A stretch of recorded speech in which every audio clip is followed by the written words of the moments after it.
I made all of these supplies from one basic idea. They're really easy to make, but what's special is what's inside. I have perfected a way of making these pocket corners be really flat, neat and strong. And you don't need any special tools, so you can do it too. I'll specifically share this new technique and lots of made-up examples. There are so many ways to use this idea. I'm sure you'll get lots of your own inspiration too. Our plan, of course, for today is here. Take a screenshot or find this with over 60 others for free over on Pinterest. So with the same basic technique, I made a bunch of these wallets. You can see how beautifully flat and strong the corner is. I even made them in the thin pages from my Victorian flower album. So in here it works really well. So you can put money in as a gift, a little note. I will share ideas for filling these towards the end of the video. I also made folios. So I made one of these. So I had a really big piece of book page and I reinforced it and made that into something that takes quite a lot of lovely ephemera, so it works really well for something like that, but it still has a beautifully flat and strong corner. And here's one with just some map paper. I've doubled it up and put a bird on the front. Again, it's beautifully flat and strong and neat every time. And I use the same technique for the cover of a journal and it works fantastically for that. I'm going to start by making one of these little wallets. And to do that, I'm using the thin page version of my Victorian flower album. In fact, I've managed to use it up, which feels really good. And I'm also going to help today by showing a guide for cutting and folding, just to make it even easier when it comes to that part of this project. But to begin with, we're starting by just folding this in half. So fold it in half this way. In fact, I have an image on here that is vertical, which is one of the reasons I've chosen this. I'm going to have this on the outside and I'm going to put this on the inside, so I will fold in half that way. And I've got my bone folder. I want the creases to be really neat. And then what I'm going to do is fold the edges in here and here to make the sides of the wallet here. Now I like about 3.5 centimetres, which gives enough of a place of a tuck for you to put something in and it be held. It obviously depends upon the size of your book page or indeed piece of scrapbook paper, and you can use any sort of paper for this. If it's very, very thin, I'll show you an example later of just gluing 2 pages together, which means that you can make it really nice and have a neat corner, but still use quite a variety of pieces of paper or paper types. Fold that in 3.5 centimetres, and I want the same on the other side. So I'll fold that over and use the one I've already done just to get it exactly in the right place. Must be really tidy. These are very quick, but they are so versatile. Once I got going, I thought it goes so many ways. I'm going to try lots of different projects and just see what I like. I also probably did about 8 different versions before I came up with my final version for the corner. So now we've got the middle folded and the sides folded. So we've got a fold here and here and here. So down here. What we want to do is fold up the bottom here, and your fold at the bottom should be more than this distance here. So I knew that my sides were 3.5 centimetres, so I'm going to give this one, do it on the other side, why don't I do this one about 4.5 centimetres, and I will explain why in a minute. So we are making a fold all the way across here. This project even works with book pages or sheets of paper that are not landscape, so not wider than they are tall. And I'm going to do a quick example in a minute just to show that, because we can adapt this just to make it work. So now I've got this fold across the bottom done. What I want to do is fold these corners at the top. So we're going to bring them down 90 degrees, just fold that to get this line and this line. Sometimes it's easier with a picture, isn't it? So take the top right corner, just fold that neatly to that first fold line, give it a good crease, and the same on the other side.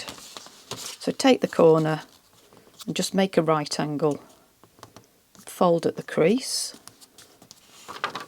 like that. And we're also going to do folds at the bottom. I've got these two done. So we've folded here and here. And I'm going to do a fold at the bottom, and then I'll draw in the fold lines. This is slightly more complicated, but not too much. Fold the side in, fold the bottom up, and you'll see and feel that you've just got too much baggage to just stick that down. We need something to happen to make this flush and neat and strong, and that's what I'm going to show you today. Take this corner and do the same right angle fold. So you want that to be folded down with a nice crease, and you're going to just give it a press with your bone folder and do the same on the other side. So undo that, fold your side in, fold the bottom up, take the corner and fold it down at the edge of your paper. So it's easier for me if I turn it. So take this corner and just fold that down, give it a good crease. And what you've got is a bit of a gap here, because this is deeper than the width of this. Don't worry about the geometry, it works. It gives you just a little bit of extra gluing space later, and I think makes it a bit neater and stronger. So we have just added some fold lines on here, and I'm going to draw on here just to show what we did. So we have introduced some fold lines here and here.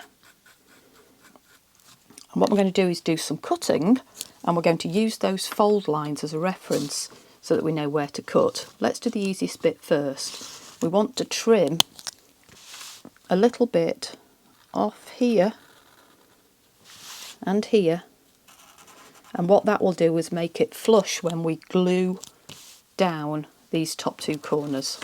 None of this is difficult, and once you get going you'll be absolutely flying. So take a little bit off the top, that's a cut, so that's in green, and on the other side, just don't have to measure it, just maybe, I don't know, 1/4 of an inch, just a sliver, so that when we fold this down there's no blockage when we fold that in. That's the purpose of that. We're going to do another cut, and I'll show you where I'm going to cut and then we'll do it. We're going to cut a little bit above this fold line here, just a little bit. We're going to come down south, and then we're going to use this vertical fold line but go just to one side of it, nearer to the middle. So just to one side of it, nearer to the middle, and then we basically want this the symmetrical equivalent on the other side. So we're going to come from the side, there we go, into the fold line. We're going to come down south to the junction of this triangle, and then we're going to go from that intersection all the way down to the bottom edge, but just one side of that middle fold line. So there's just a little bit of a slant coming to the middle. So let's do that actual cutting, and all of the magic will happen because of these cuts. And this is what I spent so much time working on. So coming in from the side just above the fold line, we're going to travel south to the intersection of that triangle, just to the peak of the triangle where we folded, and then I want to go just to the side of that vertical line, take a bit out. Same again on this side. Maybe I can do it in reverse. I'll go from my bottom edge, just to the side of that vertical line, to the top of the triangle that we folded. I'm going to go north because I'm going in reverse, and then I want to cut, but just beyond that horizontal fold line. And we end up with a shape that we can use for gluing to make our wallets, our folios, our junk journal covers, so many things. I want to glue my corners down now, so just with a glue stick. I think I probably prefer glue stick at this stage. I want to glue these top two corners down, so a little bit on there, that goes down, and a little bit on here, and that goes down. Let's just show you on the picture. So this bit that was left, that gets glued down. Let's give that a G, and that gets glued down, so we'll give that a G. A G is glue. I hope you can see that. I'm going to do the same with my little triangle down here. Glue that down. Bit of glue on this little triangle and glue that down. And on here, that is the bit that was left here. So that gets a G, that gets glued down. And I had a bit left here. Let's just shade it in. That gets glued down, that's a G. And I'm going to do the magic bit with some sellotape or sticky tape. And if you've got it, double-sided tape, but you can do all of this with glue and ideally some sticky tape if you have it. So the first thing we want to do is apply some double-sided sticky tape to the bottom pieces here, and the size that I want is the length of the width of this side, if that makes any sense at all. So I knew this was about 3 centimetres. I'm just going to cut that by using this fold as a reference for my size, and I'm going to cut it corner to corner and put these two corners, stick them near to the edge of your paper, near to the fold edge, down there like that, and use the other half on the other side. And then if you have folded in a way where you have quite a lot of gap between this folded down piece and this hinge, this fold, you can put an extra piece here as well. I'll do a tiny amount just to show you. I guess what I'm trying to explain is you can add some more adhesive here if you want, but don't put it right up to this fold, otherwise when you bring these together you will stick these in the wrong place. So I'll give myself just a bit more down there.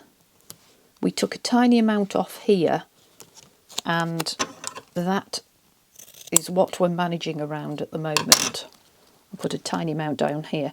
When I come to show you the next example, the bottom fold is going to be a lot deeper than the sides, and that gives us a lot more space that we want to put double-sided tape on. Now I want to put some sellotape in the right place so that when we fold all of this together, it sticks where we want it. So I'm going to fold the bottom up, and I want that to stay down, so I'm just going to put my scissors on there. I want a piece of sellotape. I'll bring that in so you can see.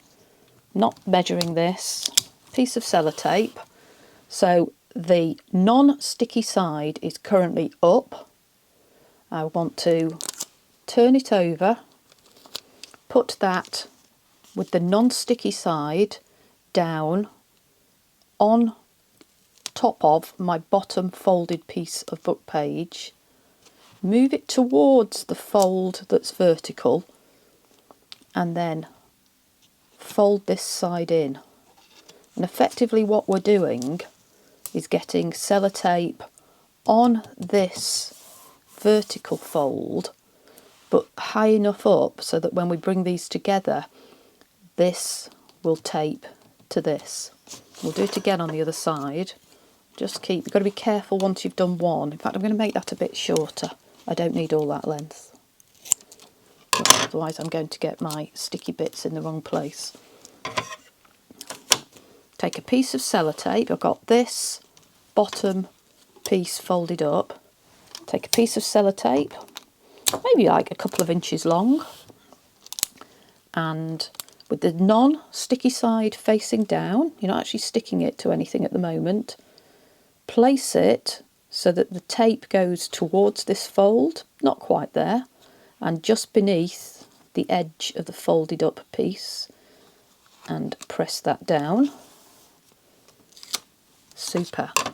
So we've now got sellotape in exactly the right place. I'm going to unfold and just peel off my double-sided tape. 1, 2. And what we've done with the cutting is get rid of the baggage and the excess that would get in the way. The nature of the cuts and indeed the folds mean that we have a beautiful mitered corner. And when we press it down, it's just going to be beautiful, neat, strong and flat. So fold your sides in, which means that the sellotape sticky side is now facing us. Lift your bottom flap and bring that up.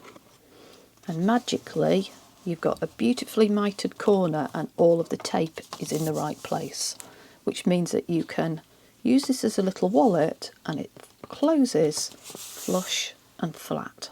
If you wanted to add sewing or stitches, which I have on 1 or 2, then just before you add the tape and the glue, you can just sew around the top area and then separately the bottom. I've just done it in running stitch. It adds a bit of interest and a bit of strength, but you don't have to do that. It's absolutely optional.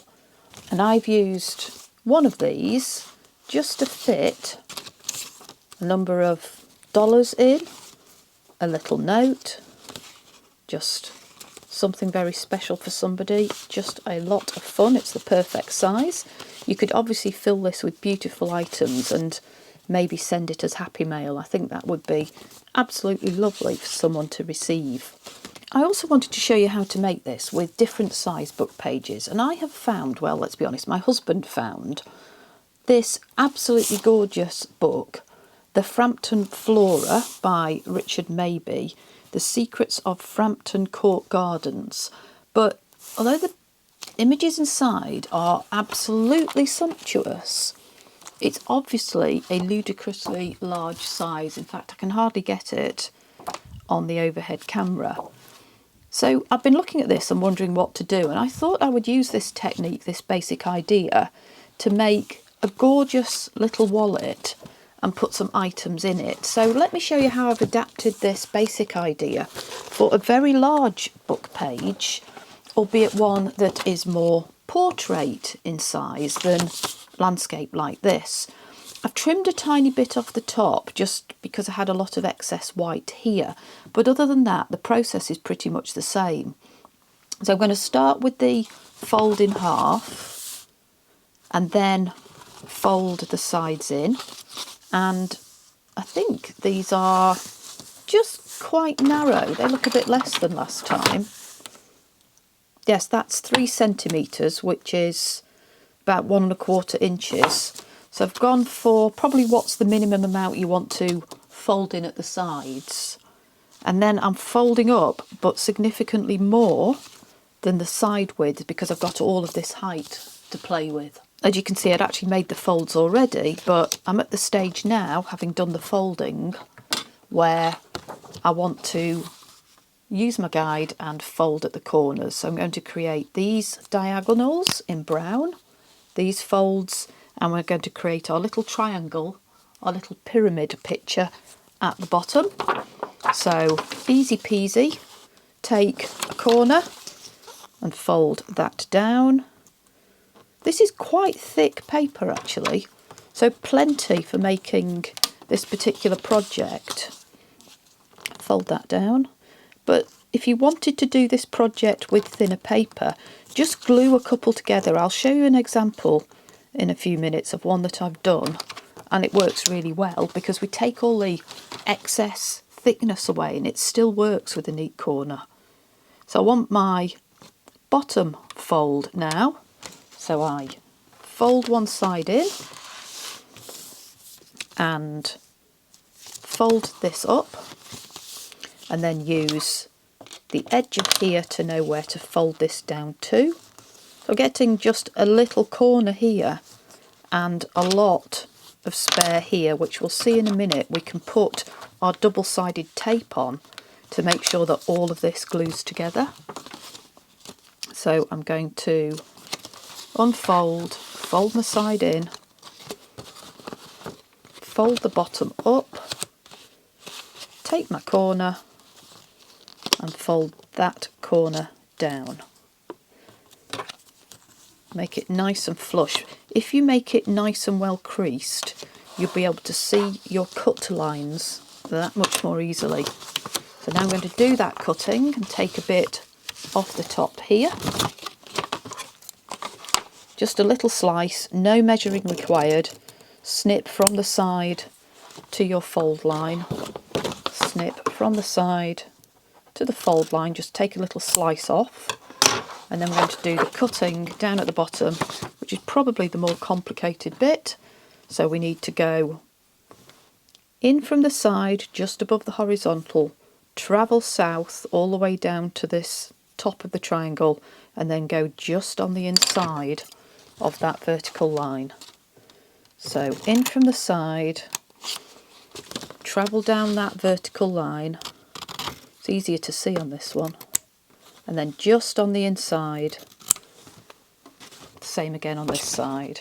Travel in from the side, go down the vertical line to the top of that triangle that you've created with your folds, and then just on the inside. Easy. Perfect. We'll do a bit of gluing. Take our glue and just glue these flaps down. So the method is the same. I'm just going to do a slight adaptation to cope with the fact that this is a more portrait style piece of paper to start with. Fold my flaps down, some glue on there, glue all 4 flaps down. Fantastic.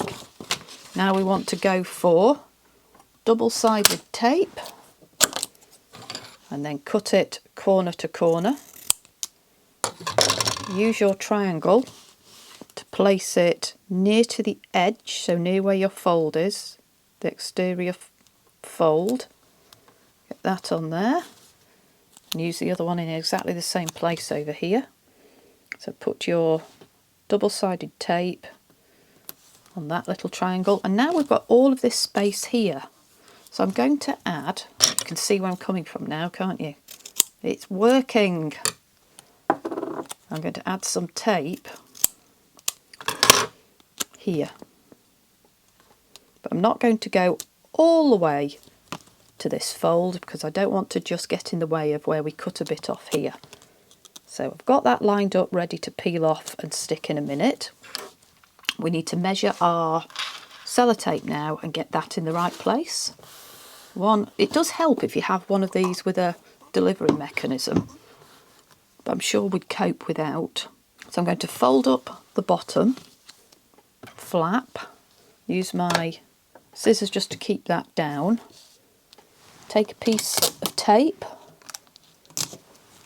and with the non-sticky side down, place it just beneath the edge of this lower flap and just away from this vertical fold. Fold your side flap down, and we'll do exactly the same on this side. Piece of tape, a couple of inches long, I'm going to have the non-sticky side down.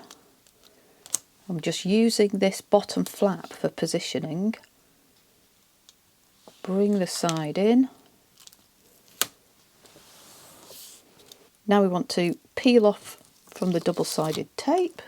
So when you have a book page that's more vertical, more portrait than landscape, you'll have the excess space here, and you might want to fill that in. If you haven't got double-sided tape, fill it in with glue, because you still want something there when you bring the papers together.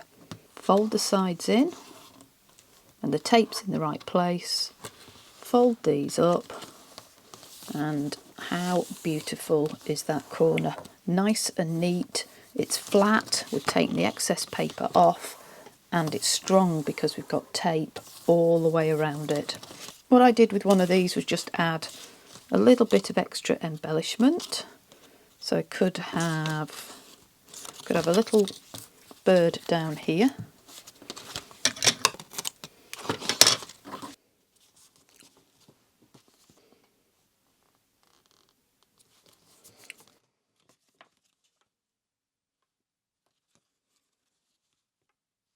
The things you could add to this one, I've just got a lovely folded up piece of music paper, made that fold to size.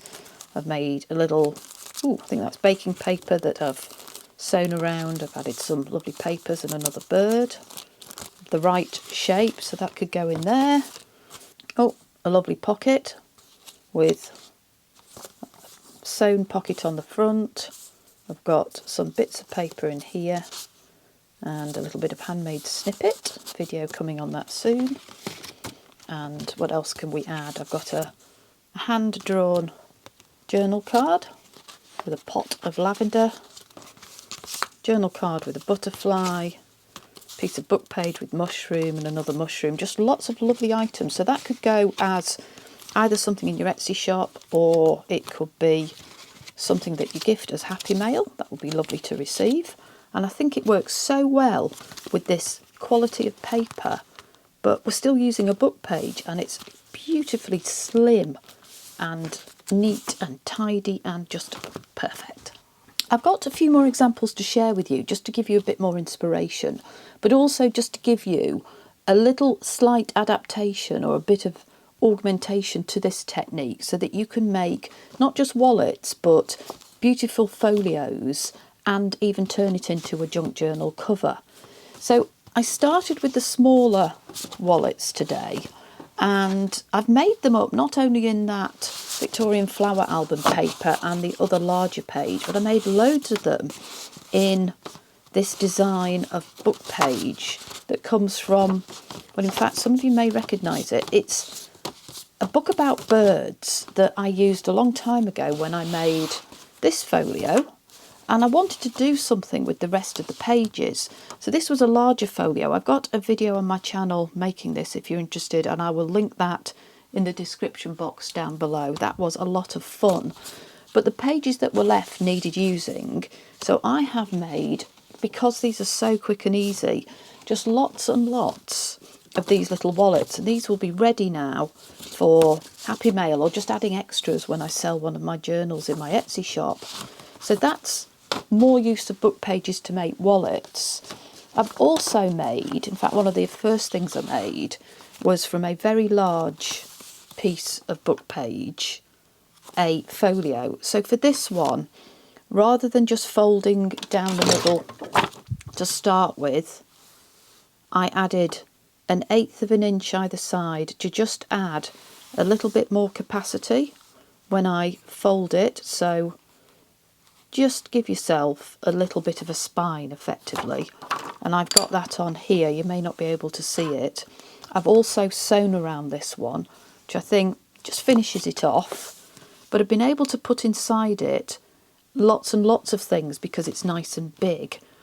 I've got one of my pouches that I made recently. Again, I've got a video, I'll link it in the description box down below. This is a bigger piece of ephemera, but it fits really well and it holds really well in this folio.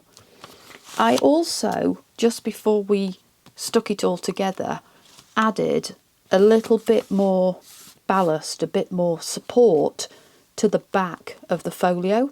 So all I've done with this is use some strips of painty paper and sewn it onto another piece of paper, and it just adds some interest, and it also goes with the colours. I felt I was trying to sort of bring these colours together, maybe with the pouch as well. But there's lots of space in these. Because you've got strength at the corner, you can add a lot of things. So again, I've added like a tag, I've got a jigsaw puzzle piece there, one of my collaged journal cards. I really like those, just a bit of fun. And I've got, again from another video, I've got one of my little booklets which is held together just with staples and washi tape. But these would be quite weighty items, and so it does need the strength of a strong folio, and this works like that. I've put two pieces of map page together to make a folio, and I've just put a bird on the front. Again, strong and neat. And in one of these I would put, again, maybe a nice journal card and one of my pouches. I've got tags. I've got one of my other little pouches. Plenty of space for you to tuck lots of things. So as well as happy mail that you might put in a wallet size, you could scale up here, add strength, and still use it for adding lots of items of ephemera. And then the last thing I wanted to share was really from another coffee table book. This one, which I've lost the cover, but it's got amazing pictures in, and it's again quite big, and I'm wondering what else to do with it. It's glossy, but it worked really well for this project. So I pulled a few pages out and had a bit of a play around, and again I've got some of these lovely little wallets, but I added the spine, as I said before, a little bit of width. I added some extra collage to just the back, not to these flaps. I've sewn around the front and the back, and I've made it into a journal cover. So again, adaptable. You've got a really strong professional finish to the corners here, and then I've just added probably plenty of writing space on these. There's a few book pages, nice music paper. That's come from an address book. And you've got the collage and the pocket, collage here and a pocket at the back. I hope you have a play with your book pages and scrapbook paper and make a few of these wallets and folios and journal covers too. If you have enjoyed this, then check out the videos in the description box down below, and I hope to see you soon.